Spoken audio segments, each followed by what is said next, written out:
আমার কাছে একটা লোক এসেছিল, লোকটার বাড়ি একে যমুনা, লোকটা থাকে অস্ট্রিয়া, এটা ভিয়েনা অস্ট্রিয়া। সেও আমার কাছে কথা বলার এক পর্যায়ে বলে, হুজুর আমার ইচ্ছা আমি দাড়ি রাখি, কিন্তু ওই দেশে দাড়ি রাখা একটু কষ্ট, রাস্তাঘাটে চলাফেরা একটু কষ্ট লাগে, একটু ভয় ভয় লাগে, কিন্তু আমার ইচ্ছা আমি দাড়ি রাখি। হুজুর এখন আমাকে কি বলবেন হুজুর এই ব্যাপারে? আমি তাকে বললাম, আপনি দাড়ি রাখবেন কে রাখবেন এটা আপনার ব্যক্তিগত বিষয়, তবে একটা কথা বলি, আপনার দাড়িটা আপনার বিষয়, কিন্তু আমি একটা যৌক্তিক কথা বলি আপনাকে। হুজুর বলেন, আচ্ছা আপনি কতদিন বাঁচবেন? কয়টা তো বলতে পারবো না হুজুর। আপনি কি কবরে যাওয়ার সময়টা কি আপনার জানা আছে, যে এতদিন পরে যাব, দাড়ি টাড়ি রেখে যাবো, এই ধরনের ব্যবস্থা আছে? কি বলেন, আছে কিনা বলেন? আপনি যখন কবরে যাবেন, আপনার জীবনে করা অনেক সুন্নত থাকতে পারে, আপনার নামাজের সুন্নত, রোজার সুন্নত, আপনার উজুর সুন্নত, গোসলের সুন্নত, আপনার ঘুমানোর সুন্নত, ব্যবহারের সুন্নত, পরিবারের সুন্নত, আপনার সমাজের সুন্নত, সকল সুন্নত আপনি করে যাবেন, এগুলি রেকর্ড হবে। আর এটাকে যদি লাইভ করতে হয়, এটাকে যদি দেখাতে হয়, একটা সুন্নত আছে, এছাড়া আর কোনো সুন্নত দেখাতে পারবেন না। কথা ঠিক আছে কিনা বলেন? আপনি যখন কবরে যাবেন, সব সুন্নত লেখা হবে, লেখা থাকবে, আর একটা সুন্নত কবরে যাবেন, মানুষ তাকিয়ে তাকিয়ে দেখবে, ফেরেশতারাও দেখবে, আমার রাসূলও দেখবে। জোরে বলেন না সুবহানাল্লাহ। সে আর কথা বলল না, চুপ করে চলে গেল, হজ করতে গেল, হজে চলে গেল। আমার সাথে আর দেখা হলো না। কয়েকদিন পর তার চাচা এসে বলল, হুজুর আমার যে ভাতিজার ভাগ্নাটা আসছিল, আমার ভাতিজাটা আসছিল, ভাতিজাটা মারা গেছে,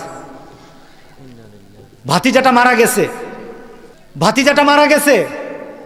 হুজুর আপনাকে জানাজা পড়াতে হবে, হুজুর আপনি আমাদের এখানে আসেন। আমি বললাম ঠিক আছে যাব। আমি গেলাম, অস্ট্রিয়া থেকে লাশটা এসেছে। বিদেশ থেকে লাশ আসলে দেখেন না একটা কফিনে থাকে, ওই কফিনটার মুখটার কাছে একটু গ্লাস। আমি দেখতে চাইলাম, দেখা যায় না, দেখা যায় না। এরপর বললাম যেটা খুলে ফেলেন, খোলা হলো, তার মুখটা খোলা। আমি চেহারা দেখেছি দাড়ি ছাড়া, মুখ ভর্তি আমার মতো, আমার থেকে আরো বড় দাড়ি ছিল তার। আমি তার দিকে তাকিয়ে থাকলাম। অস্ট্রিয়ার মতো দেশে গিয়ে সে রাসূলকে ভুলে নাই। ওই দেশ গিয়েও সে চিন্তা করেছে, আমার রাসূলের কাছে যখন আমি দাঁড়াবো, আমার মুখে দাড়ি থাকবে, আমার রাসূল যেন আমাকে চিনে নেয়, আমার রাসূল যেন আমাকে চিনে নেয়। সেখানে গিয়ে সে দাড়ি আর কামালো না, দাড়ি নিয়ে চলে গেল, দুনিয়া ছাড়লো, দুনিয়ার মানুষ তাকিয়ে থাকলো, রাসূলের সুন্নত নিয়ে যায়। আর কবরে যখন বলা হবে, ওয়ামান হাজার রাজুল বুইসাত ফিকুম, তোমাদের কাছে পাঠিয়েছিলাম এই লোকটাকে, মুহাম্মদ সাল্লাল্লাহু আলাইহি সাল্লামকে যারা দুনিয়াতে মানবে না, যারা মুহাম্মদ সাল্লাল্লাহু আলাইহি সাল্লামের সুন্নত দুনিয়াতে ধরবে না, যারা দুনিয়াতে মুহাম্মদ সাল্লাল্লাহু আলাইহি সাল্লামের সুন্নতকে কলিজায় জায়গা দিবে না, কবরে গিয়ে রাসূলকে তারা চিনবে না। কথা ঠিক আছে কিনা বলেন? তারা কবরে গিয়ে রাসূলকে চিনবে না। ও মুসলমান, সবার সাথে সম্পর্ক শেষ হয়ে যাবে, আমার রাসূলের মহব্বত কিন্তু শেষ হবে না। কথা ঠিক আছে কিনা বলেন? যদি রাসূলের সাথে সম্পর্ক করতে পারেন, ওয়া মা ইউতিল্লাহ ওয়ার রাসূল, যারা আল্লাহ এবং রাসূলের ইতাআত করে, ফাউলাইকা মাআল্লাযিনা আনআমাল্লাহ, আল্লাহু আকবার বলি, তাদের জন্য আল্লাহ পুরস্কারের ব্যবস্থা করবেন, তাদেরকে পুরস্কৃত করবেন। মিনান নাবিয়িনা, তার পুরস্কারটা কি হবে? সে নবীদের সাথে থাকবে। এত আস্তে সুবহানাল্লাহ। দুনিয়ার কোনো বড় সড়ো মানুষের সাথে কারো যদি সম্পর্ক হয়, আমার সম্পর্ক যদি নবীর সাথে হয়, তাহলে আমার হু দুনিয়াতে হবে না, আখিরাতে হবে। কথা ঠিক আছে কিনা বলেন? আমার হু আখিরাতে হবে। সুবহানাল্লাহ, সুবহানাল্লাহ। তুমি টের পাও না? নবীদের সাথে আল্লাহ বলেন, তুমি আমার নবীকে মেনে নাও, আমি এই আলোচনাটা করছিলাম মুরাদনগরে। আলোচনার পর আমি শুধু এতটুকু বলেছিলাম, আজকে আমি দেখতে চাই রাসূলের মহাব্বতে কয়জন যুবক দাঁড়িয়ে যাও, যে দাঁড়িয়ে আর কামাবো না। একসাথে 10টা ছেলে দাঁড়িয়ে গেল। এমন কান্নার রুল পড়ে গেছে মাহফিলের মধ্যে সবাই কান্না আরম্ভ করলো। 10টা ছেলের দিকে তাকিয়ে থাকলাম, আর মনে হলো যেন রাসূলের মহাব্বত তাদের কলিজার মধ্যে এখন ঢুকে গেছে। এত সহজ নয় দাঁড়িয়ে রাখা, আজকে এত সহজ নয়। 10টা যুবক দাঁড়িয়ে গেল, হুজুর আর কোনোদিন দাড়ি কামাবো না, আমি আমার রাসূলের সামনে যেদিন দাঁড়াবো দাড়ি নিয়ে দাঁড়াবো ইনশাআল্লাহ। আজকে কি মাহফিলে এমন যুবক পাওয়া যাবে? পাওয়া যাবে? তোমরা দাড়ি রাখো, কেউ কেউ দাড়ি রাখো, কি জানি স্টাইল একটা বেরিয়েছে এমনি কুইল, আবার কি মেসি চুল কাটে এইভাবে, চুল এমন ভাবে কাটে, এটা কি মুরগ না এটা কি গুড়া, এটা কিছু বোঝা যায় না। চুল থাকে উপরের দিকে, এরপরে চুল কাটতে কাটতে আবার মাথার মধ্যে লেখে নাই বোধহয়, মাথার মধ্যে দাগ দে। তুমি কারে অনুসরণ করো? তুমি যাদেরকে অনুসরণ করো তাদের সাথে তোমার হাসর হবে, মনে রেখে দিও। তুমি যে শার্টটা পরেছো, কেউ শার্টটা যদি কারোর মতো হয়ে যায়, তুমি নর্মাল শার্ট পরো, নর্মাল গেঞ্জি পরো, সাধারণ গেঞ্জি পরো, গুণা নাই। শার্টে কোনো গুণা নাই, প্যান্টে গুণা নাই।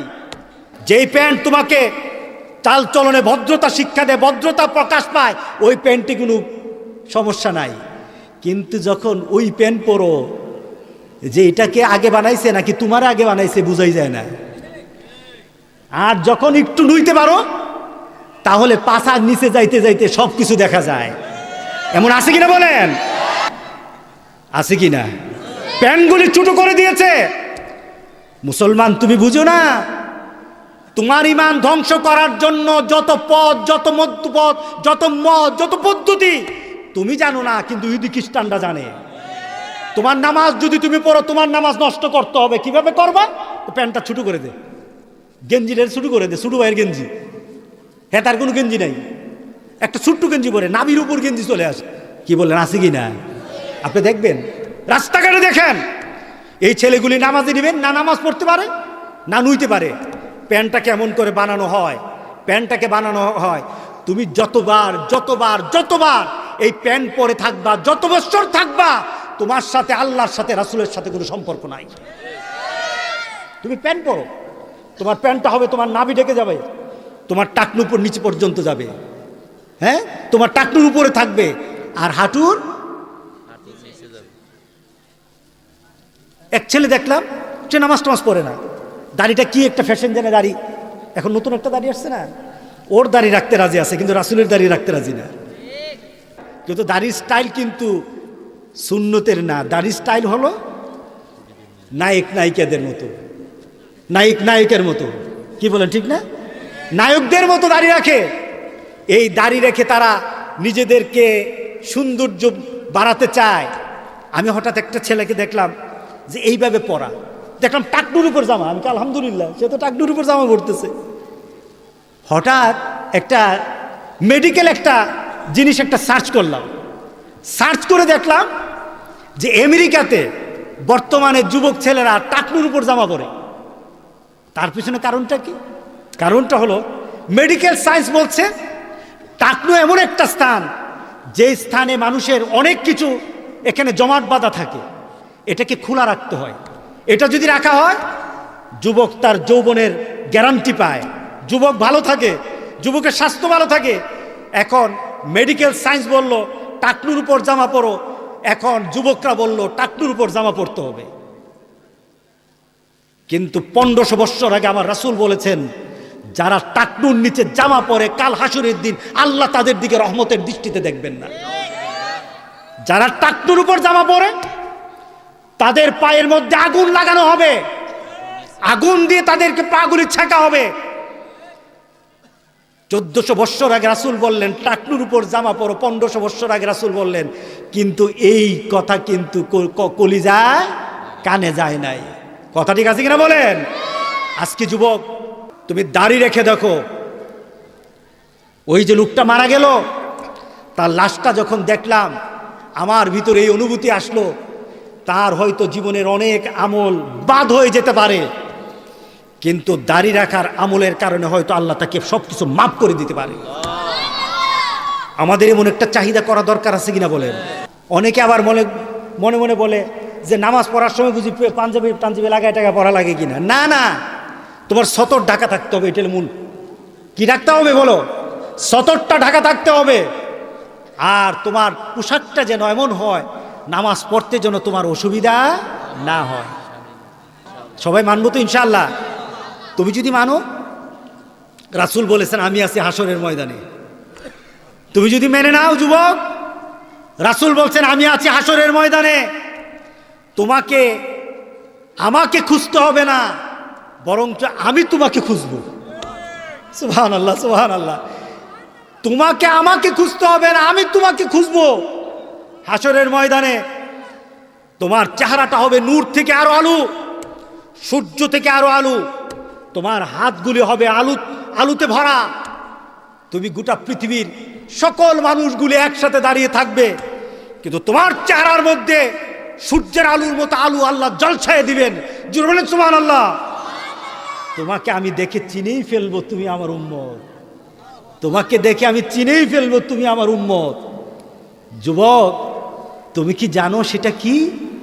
সেটা হলো 5 ওয়াক্ত নামাজ পড়া, 5 ওয়াক্ত নামাজের জন্য উযু করা। 5 ওয়াক্ত নামাজ পড়া, 5 ওয়াক্ত নামাজের জন্য উযু করা। যদি করতে পারো, তুমি গুনাহ করো, আমি বলি তুমি গুনাহ করো, নামাজে চলে আসো। ছাড়তে পারো না, তবু নামাজে আসো। তুমি মদ খাও, তবু নামাজে আসো। তুমি জেনা করো, তবু নামাজে আসো। তবু নামাজে আসো, তবু নামাজে আসো। কারণ নামাজ ছাড়া তোমার পরিচয় নাই। নামাজ ছাড়া তোমার পরিচয় নাই। নামাজ ছাড়া তোমার পরিচয় নাই। তুমি যাই করো, নামাজে আসো।